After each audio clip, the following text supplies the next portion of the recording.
Bismillahirrahmanirrahim. Assalamualaikum warahmatullahi wabarakatuh. Saya Syamfadillah Permana dengan NIM 19224258825 dari kelas Sistem Operasi SI131A yang diajar oleh Bapak Sandro Alveno. Baiklah, materi pertama yang saya akan jelaskan tentang manajemen prosesor, di mana definisi dari manajemen prosesor, program yang sedang dieksekusi atau sedang diproses. Kerja dari manajemen prosesor tersebut seperti yang kita lihat di PowerPoint ini, di mana maksudnya user menyerahkan pekerjaan mereka kepada komputer. Ada pekerjaan yang panjang, sedang, dan pendek. Untuk dapat diolah oleh komputer, harus dianalisis terlebih dahulu untuk mengetahui bagaimana sebaiknya pekerjaan itu dilakukan. Pekerjaan dan program. Banyaknya pekerjaan yang dapat diselesaikan oleh sistem komputer dalam satu satuan waktu disebut throughput, di mana throughput tersendiri adalah bandwidth aktual. Jika bandwidth adalah batas maksimum, throughput adalah sesuai dengan data aktual yang mengalir pada media transmisi. Throughput sangat bergantung pada kecepatan kerja alat, serta ketepatan pengolahan berbagai sumber daya komputer. Lalu materi berikutnya yang kedua adalah taks dan proses. Menurut Silberschatz, suatu proses adalah lebih dari sebuah kode program yang terkadang disebut text section. Suatu proses menurut Silberschatz itu ada 4: new, running, waiting, ready, di mana new ini dimaksud status yang dimiliki pada saat proses baru saja dibuat. Lalu jika running, status yang dimiliki pada saat instruksi-instruksi dari sebuah proses dieksekusi. Lalu waiting, status yang dimiliki pada saat proses menunggu suatu event. Contohnya proses I/O atau input output. Lalu ada ready, status yang dimiliki pada saat proses siap untuk dieksekusi oleh prosesor.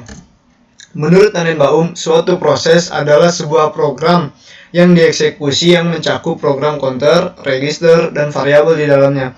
Suatu proses menurut Tannenbaum itu ada 3. Yang pertama itu ada running, ready, dan blocked, di mana maksudnya running ini pada saat menggunakan CPU pada suatu waktu tertentu. Kalau ready itu proses diberhentikan sementara karena menunggu proses lain untuk dieksekusi. Lalu jika blocked itu tidak dijalankan sampai event dari luar yang berhubungan dengan proses tersebut terjadi. Pengertian taks dan proses. Taks atau tugas adalah yang belum dijadwalkan, itu belum bisa dibilang sebuah proses. Nah, jika proses adalah taks yang telah dijadwalkan untuk diolah prosesor. Tugas atau proses berasal dari bagian program. Jenis tugas atau proses bergantung kepada jenis program, yaitu yang pertama ada tugas atau proses sistem, yang dimana maksudnya tugas atau proses sistem ini berasal dari program sistem. Mereka datang dari sistem bahasa, sistem utilitas, dan sistem operasi. Nah, kalau tugas atau proses aplikasi itu berasal dari aplikasi. Proses aplikasi memerlukan 2 macam sumber daya. Pada suatu saat proses itu memerlukan prosesor, dan pada saat berikutnya memerlukan alat atau peripheral, atau sebaliknya. Jenis-jenis tugas.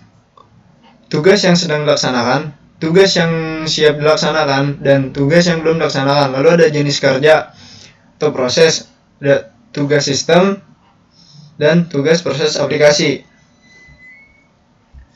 Lalu kita ke materi berikutnya, yang ketiga itu penjadwalan prosesor. Definisi dari penjadwalan prosesor merupakan kumpulan kebijaksanaan dan mekanisme di sistem operasi yang berkaitan dengan urutan kerja yang dilakukan sistem komputer. Penjadwalan bertugas memutuskan proses yang harus berjalan dan kapan atau berapa lama proses itu berjalan. Kriteria penjadwalan. Ada adil, yaitu di mana proses-proses mendapat jatah waktu pemrosesan. Tak ada proses yang tak kebagian layanan pemroses. Lalu ada efisiensi, di mana efisiensi atau utilitas pemroses dihitung dengan perbandingan rasio waktu sibuk pemroses. Lalu ada menjaga agar pemroses tetap dalam keadaan sibuk, efisiensi mencapai maksimum.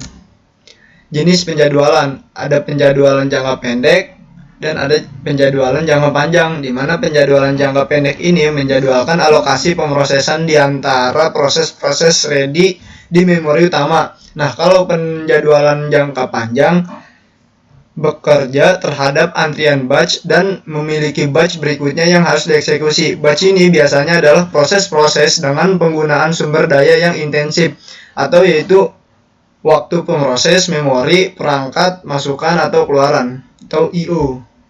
Lalu materi terakhir yaitu penanganan error handling. Interupsi pada prosesor. Pengertian interupsi: penghentian kerja prosesor merupakan suatu interupsi pada prosesor. Interupsi terjadi pada pengaktifan konteks. Karena dengan pengaktifan konteks ini, kegiatan prosesor untuk suatu proses dihentikan dan kegiatan prosesor dilanjutkan untuk proses lain. Cara interupsi, ada interupsi langsung dan interupsi polling atau tanya. Nah, ada pembangkitan interupsi. Ada control unit, memori, clock atau I/O dan I/O. Di mana control unit ini biasanya control unit melakukan interupsi apabila terjadi kekeliruan pada instruksi. Ada instruksi yang tidak dikenal, serta pada saat terjadi peralihan modus atau dari modus pemakaian ke modus monitor, demikian sebaliknya. Lalu ada memori, di mana interupsi ini terjadi apabila prosesor mengakses alamat memori yang salah. Lalu ada clock. Salah satu interupsi yang berasal dari clock adalah interupsi berkala atau interupsi yang sering terjadi dengan periode tertentu. Lalu terakhir I/O. Perangkat I/O atau input-output dalam melakukan aktivitasnya selalu melakukan interupsi pada prosesor. Lalu interrupt handler. Apa yang akan terjadi jika ada interupsi? Jika terjadi interupsi, maka kendali prosesor diserahkan ke bagian interrupt handler pada sistem operasi. Interrupt handler melaksanakan beberapa hal. Yang pertama yaitu memeriksa apakah instruksi yang sedang diolah prosesor sudah selesai atau belum. Bila belum, tunggu sampai selesai. Lalu merekam semua informasi proses ke dalam log kendali proses. Lalu ada mengidentifikasi jenis dan asal interupsi, lalu mengambil tindakan sesuai dengan yang dimaksud oleh interupsi tersebut. Lalu yang terakhir, mempersiapkan segala sesuatu untuk melanjutkan proses yang terinterupsi. Sekian, terima kasih. Banyak kekurangan dari saya, mohon maaf.